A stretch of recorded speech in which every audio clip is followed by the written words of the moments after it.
News of our salvation. Praise to you, Lord Jesus Christ.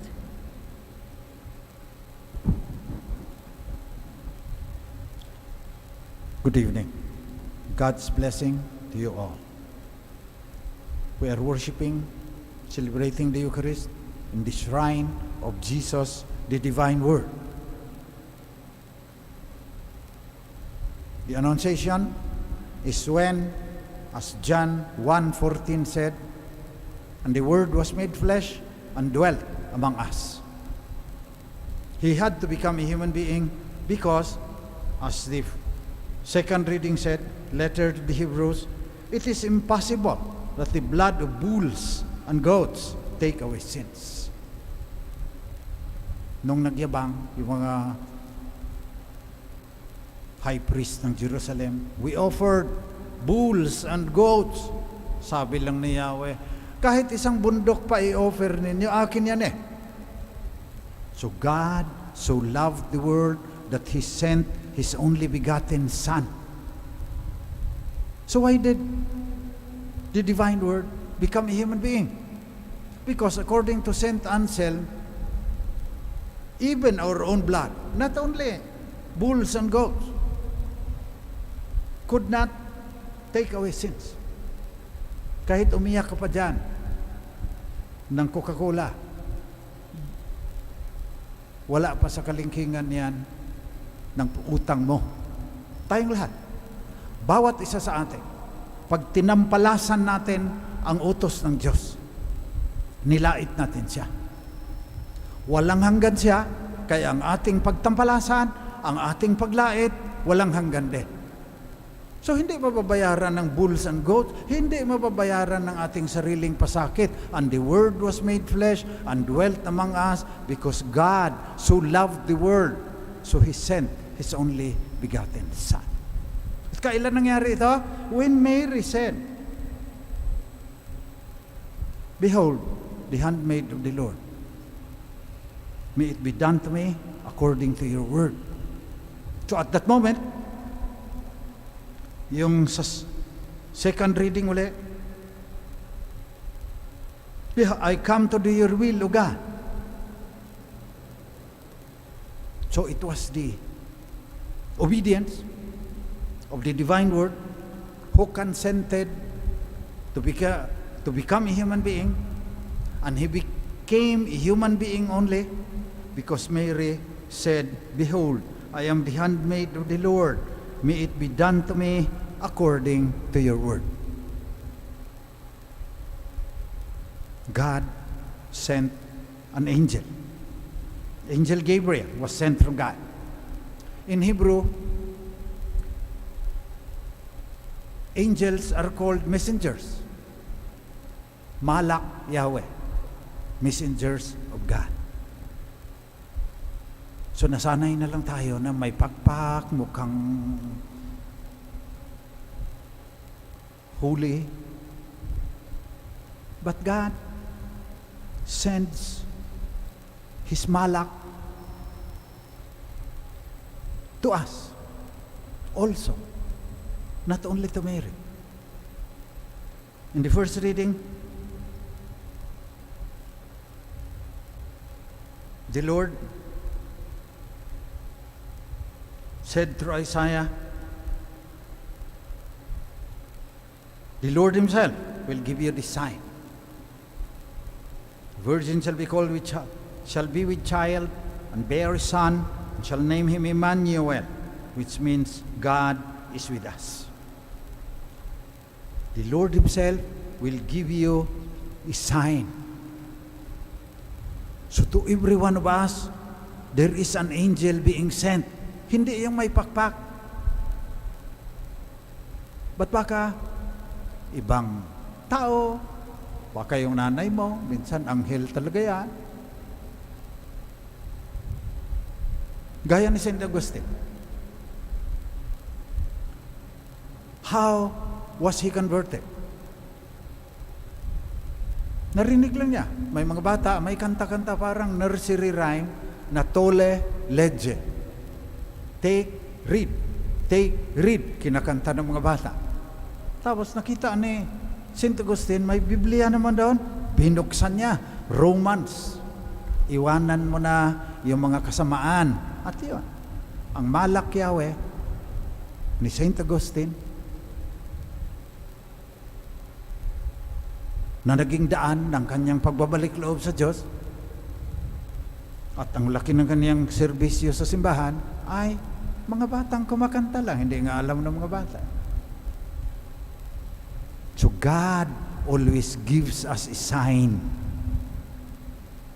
Maaring pangyayari, events, maaring things of nature. May isang nag-Agustinian, hinagingan ng lightning. Si Martin Luther yun.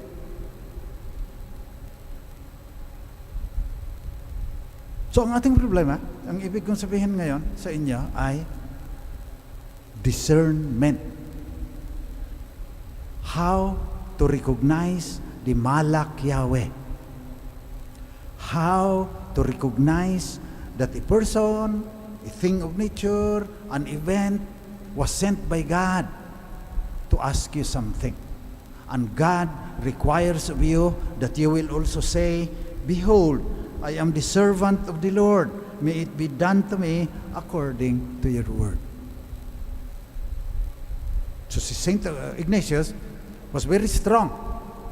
Always emphasized capacity to discern is a very great grace.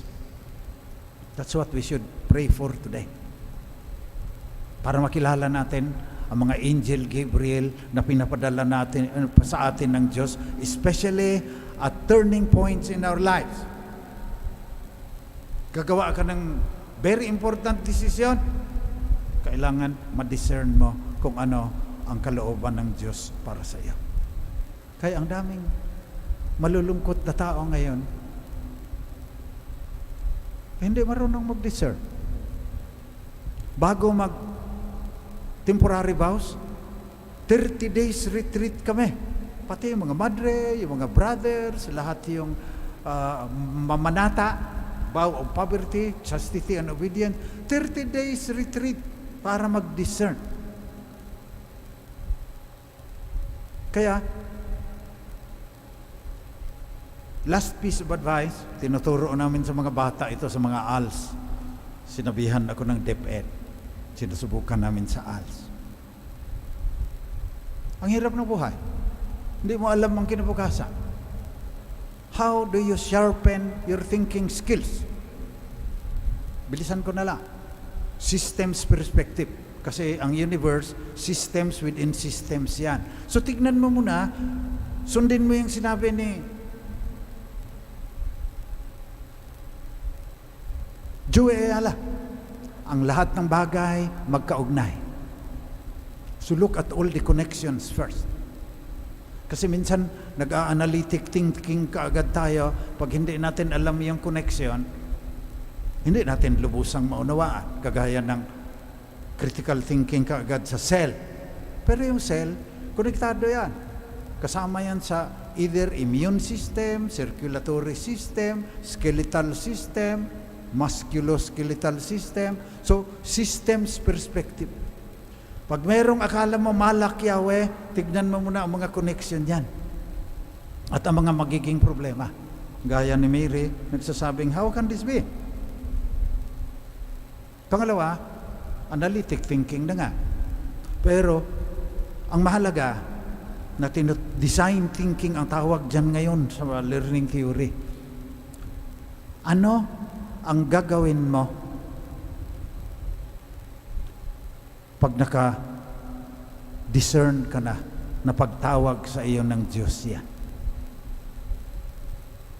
Yung tinawag na maging doktor, maging engineer, kung ano ang pagtawag sa iyo ng Panginoon, kailangan magsabi ka, "Behold, I am the handmaid of the Lord, may it be done to me according to your word." On that depends your happiness on this earth and in the world to come. So mahalaga itong Feast of the Annunciation. Mahalaga sa Society of the Divine Word, SBD, kami yan. It is the moment when Jesus became a human being, thus giving us dignity. Mga anak na rin tayo ng Diyos. Kasi yung anak niya, naging kagaya natin.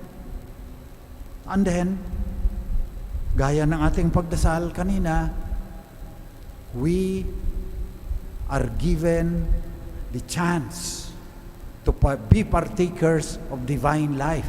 Yung buhay ng Diyos mismo. Makibahagi tayo doon sapagkat pinadala niya ang kanyang anak sa laki ng kanyang pagmamahal sa sanlibutan. Yan ang ating pagdiriwang ngayong Feast of the Annunciation at ang ating pagdasal, makilala din natin yung Angel Gabriel na pinapadala ng Diyos sa important moments in our lives. Manalangin tayo na makagawa tayo ng tamang desisyon para hindi masayang yung pagkatawang tao ng ating Panginoon, para hindi masayang yung kamatayan niya sa krus, na sana sa kawalang hanggan makibahagi tayo sa buhay ng Diyos. Diyos Ama, Diyos Anak, Diyos Espiritu Santo. Amen.